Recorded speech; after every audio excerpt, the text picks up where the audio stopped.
The floor is good enough for strangers, isn't it? Of course. Oh, you can use this cardboard if you like. My mother-in-law and sister-in-law looked at me and smiled wickedly. Today is a housewarming party at my parents-in-law's house. What awaited my mother and me was their insidious harassment. My mother-in-law and sister-in-law have always hated me. They came to harass me alone, and eventually started harassing my mother as well. Just because they don't like me doesn't mean they can't harass my mother. This is unforgivable. Why do they do this?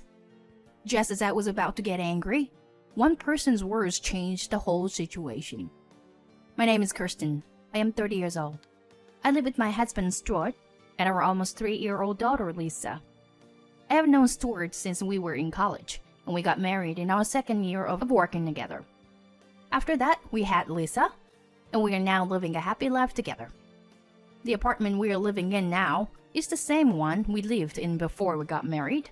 So now that our daughter has grown up, it feels a bit cramped. So recently, Stuart and I have been talking more about moving. Just the other day, we were talking about getting a new apartment nearby. We're all getting older, and it's time to move into a bigger place. I nodded broadly at my husband's remarks. You're right. Lisa has recently started asking for her own room too. Maybe we should seriously think about moving. Right. Maybe we should go to an information session about a new apartment building. Yeah, let's do that. I hear it's a nice place with a big layout. Thus, we began to move our preparations for our move. We attended an information meeting about condominiums and finalized our plans, taking into consideration things like the possibility of more children. Then one day, my father-in-law called me to see Lisa, and we went to see him for the first time in a long time. I didn't want to go, but since he asked me, I had no choice but to go. Why don't I want to visit my in-laws? You ask. It's because of my husband's family structure. My father-in-law, mother-in-law, and sister-in-law lives in the house. My father-in-law, Harry, is a quiet and gentle man who takes good care of Lisa. But my mother-in-law, Tracy, and sister-in-law, Morgan, have one or two quirks that I don't like. It's not that I don't like them, it's just that I don't get along with them. I guess they think the same of me. From the very beginning of our marriage, they never wanted to have anything to do with me. They don't harass me, but whenever I visit them, they look at me weirdly and whisper. Call me paranoid, but I wasn't fond of them because of their attitude. However, they never spoke to me. The only thing that saved me was the minimal amount of conversation we had. But this day was different. My mother-in-law, who normally doesn't talk to me at all, came up to me with a happy look on her face. Kirsten, listen, we're trying to build a new house. What? Really? I was a little surprised because this is the first time I heard of this. You see, my father owns a lot of real estate. Right? He inherited a lot from his grandfather's generation. This house is getting old, so we decided to rebuild it. I didn't know that. That's nice. Isn't it? But my husband doesn't like the idea. Oh, I know. Let's have your family live here with us. What? Us? Yes. I'm sure my husband will be very generous with his money if you and Lisa move in with us. My face involuntarily scrunched up from the idea of living together with this family. Then my sister-in-law, who was listening to the conversation, interrupted and started to get in on the fun. That's a good idea. Stuart told me you guys were thinking of moving, right? Then just move in with us. But if you want to raise children, a house is definitely better than an apartment. You don't have to worry about the next room when they make noise. And we have the manpower. That might be true, but... Right? Yeah. Then it's settled. Dad, Christian's family is moving into the new house with us. Well, Morgan, I'm not sure I'm quite sure yet. Then my father-in-law heard what my sister-in-law said, and his eye lit up. And he had a happy expression on his face. Really? If I get to live with the lovely Lisa? My father-in-law's reaction made it impossible for me to say no to him. For some reason, the conversation proceeded as if we were going to live together. And my mother-in-law and sister-in-law happily began to decide on the floor plan. I called out to my husband, who was playing with my daughter. "Hey, Stuart, we're talking about moving in together." "Well, didn't you agree to my sister's proposal?" "I didn't agree to it. It kind of just happened. And your dad seemed so happy about it that I just couldn't say no. But you know what? It's not that bad, right? We're just thinking about moving, and we got lucky that we get to live in a new house." "That's true, but..." "Right? Don't you think it would be nice if we all lived together? Dad would be happy to live with Lisa." I couldn't be happy to live with them from the bottom of my heart. But my husband has a point. My father-in-law has loved me like a real daughter ever since we got married. Wouldn't it be better for my daughter to live in an environment with her grandparents? However, I wonder if it's okay to make a decision to move in together in such a casual manner. What if something goes wrong after we start living together? I couldn't help but feel uneasy when I thought about it. The conversation was progressing in the direction of moving in together, and I was no longer in a position to intervene. My husband got into the groove and started deciding on the floor plan. My father-in-law was not too keen on the idea of rebuilding, but he was so happy to be able to live with his granddaughter that he repeatedly said, "I'm looking forward to it." Even Lisa said, "We can live with Grandpa." She sounded happy. There was no way I could say no at this point, so we decided to make the move. That night, after I put our daughter to bed, I complained to my husband, who was drinking a beer. "Stuart, are we really going to move in with them? Shouldn't we think this through?" "Why are you saying this now? Dad looks so happy. It's a great idea." "It's good for him, maybe, but..." "Are you saying you can't do it now? It's going to make it harder for you to visit my parents." "But it's okay, Kristen. I'm here for you if you need help."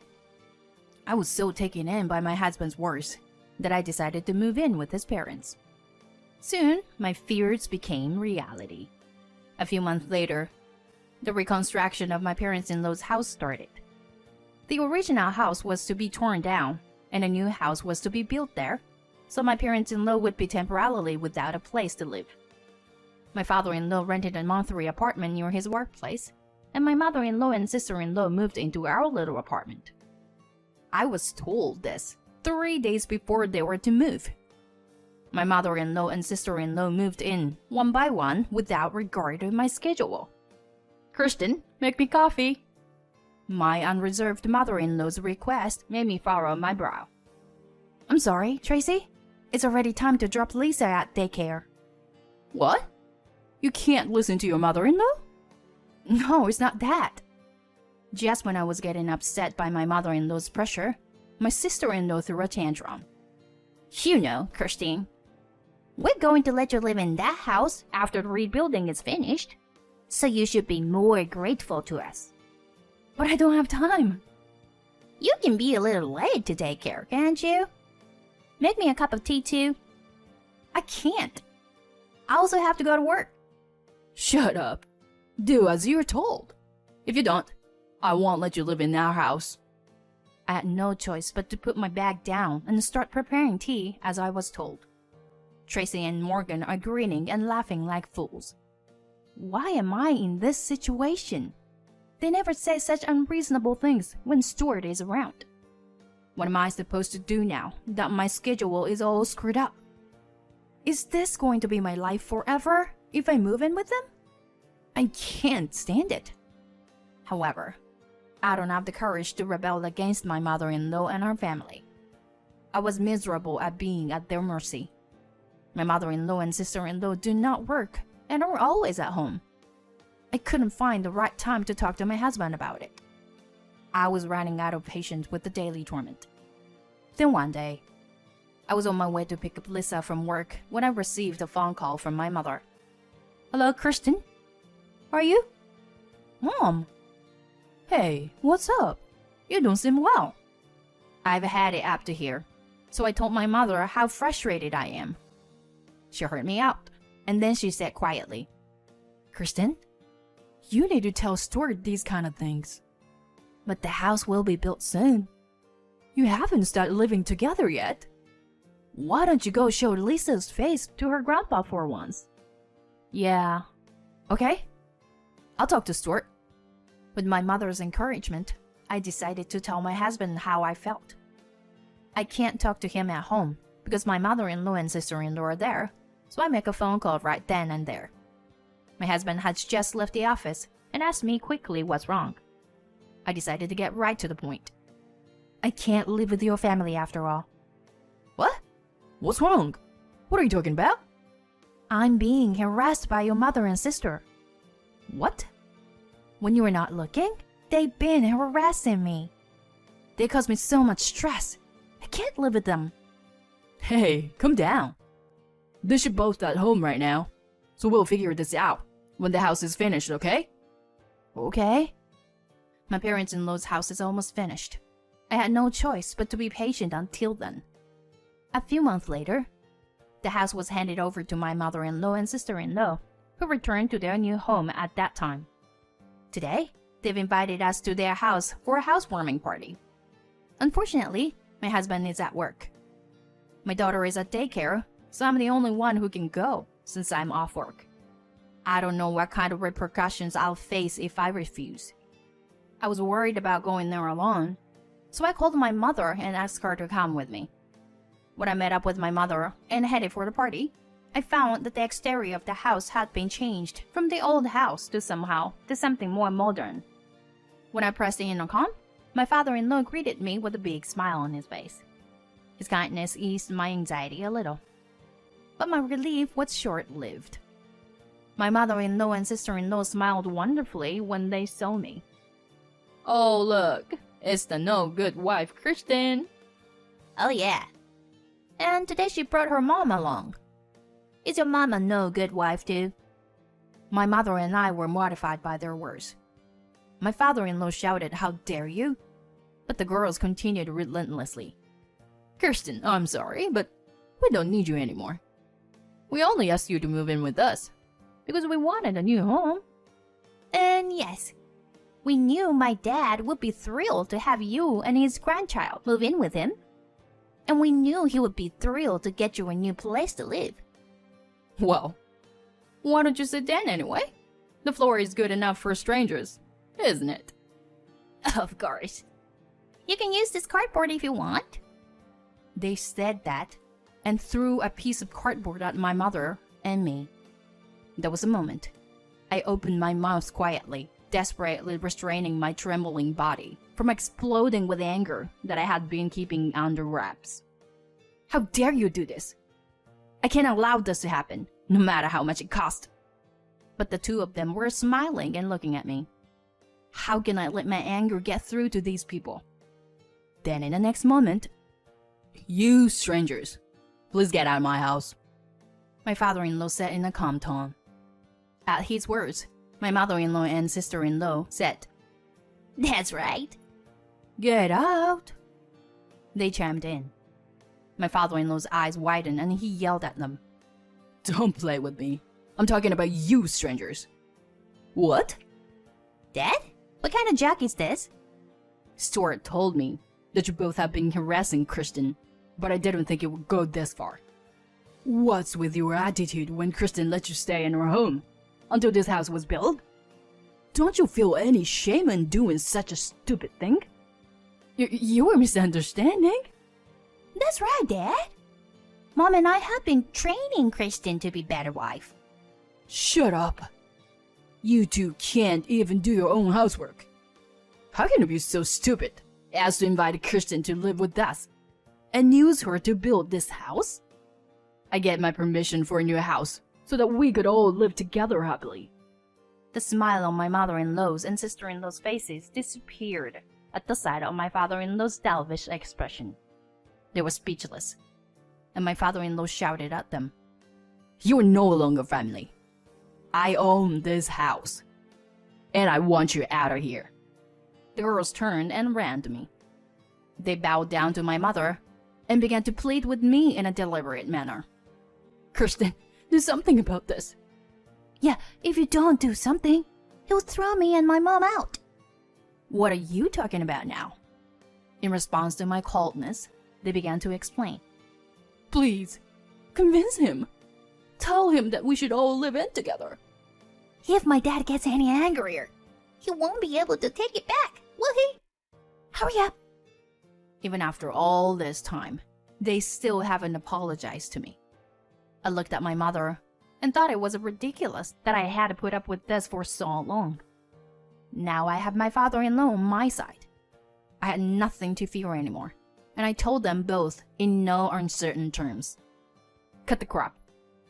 You've been picking on me all this time. You want me to help you when things get bad? Are you kidding me? Why should I do anything you tell me to do? Kirsten, calm down. Shut up. Do you have any idea how much pain you people have caused me? How can I forgive you for taking advantage of me and treating my mother like this? I'm cutting all ties with you. I have no duty to help a stranger. I will not live with you, scum, and I will not have anything to do with you ever again. If you understand, get out of my sight right now. Overwhelmed by my words, my mother-in-law and sister-in-law slumped to the ground. They were kicked out of the house by my husband, who flew home after receiving a call from my father-in-law. Afterwards, my father-in-law and mother-in-law divorced. My mother-in-law refused to divorce, but it was discovered that my mother-in-law had been spending my father-in-law's savings without his permission. She was told by my father-in-law that if she didn't divorce him, he would sue her, so she reluctantly agreed to do so. My sister-in-law, who had never worked before, was forced to take this opportunity to work. After they were kicked out of the house, they had to live in a cheap apartment, but they had to work to make ends meet, so they were now desperately trying to get part-time jobs. I, on the other hand, have lost the reason for refusing to live with them now that my mother-in-law and sister-in-law are gone. My father-in-law said that the house was too big for one person to live alone, so my family moved in with my father-in-law in the new house. I feel sorry for my mother-in-law and sister-in-law who were kicked out, but I guess they deserved it. I don't know how my father-in-law could have tolerated that kind of behavior in the first place. But thanks to that, we live happily now. I want to spend time with my father-in-law, who loves my daughter, in a big, beautiful house. And I want to spend time with everyone